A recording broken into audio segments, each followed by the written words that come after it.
ನಿಮ್ಮ ಹಳೆಯ ಚಿನ್ನದ ಒಡವೆನ ಅಧಿಕ ಬೆಲೆಗೆ ಮಾರಬೇಕೆ?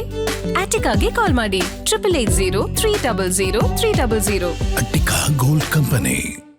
ಪ್ರಧಾನಿ ಈಗಲಾದ್ರೂ ನೀಟ್ ಬಗ್ಗೆ ಮಾತನಾಡಿರೋದು ಸ್ವಾಗತಾರ್ಹ. ಬೆಂಗಳೂರಿನಲ್ಲಿ ಸಿಎಂ ಡಿಕೆ ಶಿವಕುಮಾರ್ ಹೇಳಿಕೆ ಕೊಟ್ಟಿದ್ದಾರೆ. 15 ದಿನಗಳ ಬಳಿಕ ಪ್ರಧಾನಿ ಮೋದಿ ನೀಟ್ ಬಗ್ಗೆ ಮಾತನಾಡಿದಾರಲ್ಲ, ಅಟ್ಲೀಸ್ಟ್ ಈಗಲಾದ್ರೂ ಮಾತನಾಡಿದ್ರಲ್ಲ, ಅದು ಸ್ವಾಗತಾರ್ಹ ಅಂತ ಪ್ರತಿಕ್ರಿಯೆ ಕೊಟ್ಟಿದ್ದಾರೆ.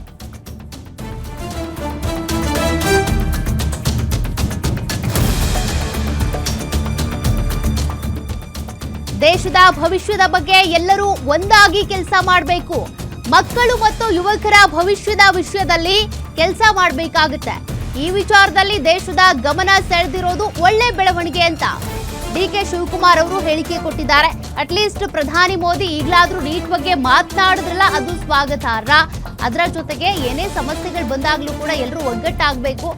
ಆ ವಿಚಾರದಲ್ಲಿ ಈಗ ಮಕ್ಕಳೆಲ್ಲರೂ ಒಗ್ಗಟ್ಟಾಗಿ ಹೋರಾಟ ಮಾಡಿದ್ದಾರಲ್ಲ, ದೇಶದ ಭವಿಷ್ಯದ ಬಗ್ಗೆ ಎಲ್ಲರೂ ಒಂದಾಗಿ ಹೋರಾಟಕ್ಕೆ ಇಳಿದಿದ್ದಾರಲ್ಲ, ಇದು ಒಳ್ಳೆ ಬೆಳವಣಿಗೆ ಅಂತ ಹೇಳಿದ್ದಾರೆ.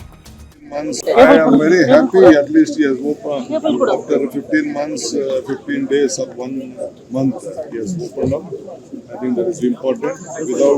We all work for our children's future and the youth future. At least now I think he has opened up, the entire country has opened up.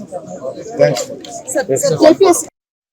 I am very happy at least he has opened after 15 months, 15 days or 1 month he has opened up.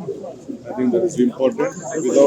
We all work for our children's future and the youth future.